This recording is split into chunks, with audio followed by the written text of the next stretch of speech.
Well, hello, Heritage. We are here tonight with Brother Adrian Reynolds, and so glad you sat with us tonight and gave us the opportunity to interview and to learn a little bit more about you. And hope y'all enjoy this. Brother Adrian, tell us about where you was born and raised. Well, I was born in Minnesota, Anoka, Minnesota. Spent a few years there. In '69, we went up to a farm. And then a little after that, I graduated out of school. That was in '73, and then went in '76. I went in the military. Went to Fort Carson, Colorado. Spent a couple of years there, and met my wife. Went, Carol. The Army? In the Army, I was with her. A couple of years, in '79, Michael was born. Then in '80, moved back to Minnesota because I got out of the military for a while. And then Melissa was born in '81. And then in '83, we were in Maryland for a little while and went to Germany with Carol. She was in the military, so I went over there with civil service. And it was fun. It was a little slower over there. Not slower, not because they're, mentally or anything. They just do things differently. Like when we were there, every so many minutes they'd take a break. And and they was born on, they call it 2-3 beer. They was weaned on that. It was a model. It was a real thin down alcohol, and that's what they were weaned on. And so it's a real different lifestyle over there. And I don't know if they got used to the Americans being there, or they just tolerated us. Yeah. I'm not sure how that went. Yeah. Different attitude, different. It's kind of like being conquered. You get defeated, and then the people that defeated you are still there. Right. So you have a different attitude towards them. I can imagine. So you were there for 7 years? I was there for 7 years, and then in '90, we came back to Minnesota. Lived there, different jobs and stuff, and then in '90, I think it was about '94, I met Howard Elseth, because we were looking for a church that taught the King James Bible, and they were one.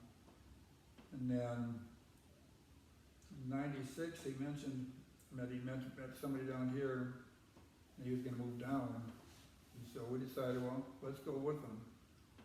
And so we come down here in '96, and we've been here ever since. So. Amen. Sure glad that y'all came. Tell us a little bit about Minnesota. I mean, I've always heard stories of how cold and we just can't imagine that down here and to live in such a cold environment. Well, Minnesota gets cold in the winter. The ground freezes 6 feet under. All the water lines got to be at least 6 feet, or you're going to lose them. Wow. And then the coldest part is in February, where 2 weeks straight it's at least 20 below. And then the rest of the time it's tolerable, and we always enjoyed it when it got to about 5 above. Oh my gosh. That was short sleeve weather. And so, but it was fun. It didn't matter how cold it was, because I guess your body gets used to being cold. Right, I guess so. Just, 20 below zero to get out and go snowmobiling. It didn't matter. We always thought that if you catch a cold, you go in the freezer and it goes away. Because the cold, I don't know, just that way. Oh my goodness. Oh man. Well, so you heard of Heritage in '96. And so y'all moved down then, and I remember the Elseths and the Bowens and y'all coming down. Yes, we all came down in April. We came down in April of '96. We came down for the first conference, first camp meeting. Then we went back up for a little while and came back down in June. So June, it was June. We always say April because that's when I first come down here. Right. And been with us ever since. Yes. Isn't that great? Well, you've been a blessing. Tell us about when you got saved and your testimony there. Well, I got saved in 2001, May 27th. I always thought that I was saved before that because, when I was, I think, five years old or 5th grade in Bible school, I went forward. And I thought, well, you know, that's when I got saved. And then I went, a little while later, I was in Germany, and I think I got, well, I know I wasn't saved then, but that's when I thought I got saved again. You can't get saved more than once. Right. And then in 2001, I got Pastor Al was preaching on them in Matthew where the gnashing of teeth. And I thought, you know, I started crying about it. And, you know, I said, I'm not going to go forward because I'm saved, you know. And then I couldn't quit. I said, well, let's go get this settled. And that's when I went up and told Pastor I needed to get saved. And then he had Brother Marlon and Brother Ed come down there with me. And I still wasn't sure I wanted to get done. I said, well, let's just do it. Let's just make sure. Let's just say, you know. And then after that, you know, I felt real good after that. And then, you know, the devil gets in there and says, well, how can you keep doing this? Yeah. If you're saved, you shouldn't do this. You know, I thought instantly should be just perfect. You know, everything should just be like Christ. Right. And then one night I was next to got on my knees and said, this has got to stop. I got to know. And then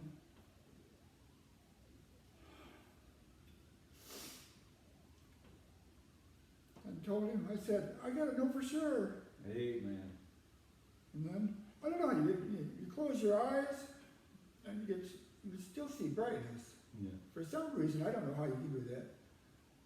But he said, you're one of mine. Hallelujah. Amen.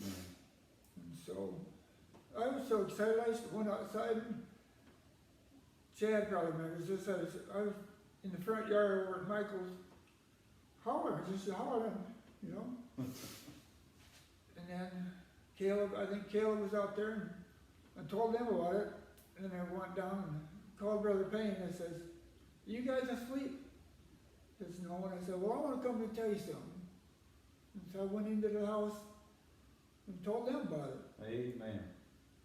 So, but it's fun. Yes, there ain't nothing like that peace. That's a blessing, with Adrian. Sure is. Well, you, I know the Lord's given you the talent to sing, and we've been able to hear that over the years. But kind of tell us how that got started. Well, when I first got down here, you know, pride was kind of taking over at the time. I wasn't saved before, you know, when I first got down here, I wasn't. And so I said, well, let's sing it during the conference. And I forget what song I wanted to sing, but I got up there and probably less than 3 words got out. The rest of them was just sitting there bawling, you know. Mm-hmm. Scared of people. And people scare me. Mm-hmm. And then after that, I tried one more time, and then that was it for a while. And I started singing on the phone, sending out text messages with singing, you know. And that was after I got, you know, after 2001 when I got saved. And then a camp meeting, not a camp meeting, but a deal over there in Louisiana. We, Pastor Alwell asked for people that wanted to get up and give a testimony and sing. I gave, you know, just give a testimony. He asked me if I wanted to. I said no. And then about, you know, different conversations going on. And I says, well, let's do this. And so I got up and said, I hate talking to people. They scare me. You know, because people do it. People scare me. Mm. And then I said, well, I'm gonna sing a song because it's easier for me to sing than it is to talk. And so I got up there and sang In the Garden. That was my first song publicly that I sang. And then after that, I could get up here in front and sing. I still have to hold a book sometimes because I can't memorize. Me neither. But some songs I can memorize, like In the Garden, I know it by heart. But if I get up there in front of people, the words mix with each other. They still scare me. Oh, well. And you know, like when I sing on the phone, I can sing without a book a lot of times. But in front of people, it's different. It changes it. Right. So, but I enjoy singing. I don't like not being able to sing. That's why sometimes in my messages, my verses and stuff I send out, I'll add a clip of recordings on the phone. Yeah. I record my songs on the phone now. Right, right. And so it's not music with them, but you don't. Sometimes you don't have to have music to make a song good. Amen. That's right. You do a great great job at it. But it's fun. I've learned a lot being down here. I've learned that you gotta put self away. Yeah. You know, if you're up there for pride, you're up there, you get pats on the shoulders, that's when you're gonna mess up. But if you give it to the Lord, it don't matter if you mess up, because it's His song, Amen. you know. Because nobody's perfect, except for the Lord. Amen. Amen. You know, He never messes up. But me, I can mess up. I can walk out the door and mess up. Me too. Me too, before you get out the door. Yeah. But one thing I'll tell you about the thing I did in Minnesota, we always went snowmobiling up there. And I had this little Corvair that get about, well, you use up more oil than you would gas to go somewhere. But we'd take it out, and I'd actually go on snowmobile trails with it. It was so small, and it so light, you could go on the snowmobile trail and not get stuck. And so, but we had a lot of fun in Minnesota. We didn't care, you know, if we come down here and, you know, the first year down here when we left, it was 54 below, you know, on the thermometer outside the door. It didn't, you know, that's not cold. No. But now you get 30 above, it's freezing. It's freezing. Yes, sir, you're right. Well, it's sure great, Brother Adrian, and appreciate your faithfulness and what you mean to our church and our ministry and to me. And pray you just keep on hanging in there, brother. Enjoyed having you tonight, and appreciate you sharing with us. And just been a blessing, brother. Thank you very much. It's good to be here. Yes, sir. Well, Heritage, I hope you enjoyed it as much as I did. I hope you'll have a good evening. Thank you very much.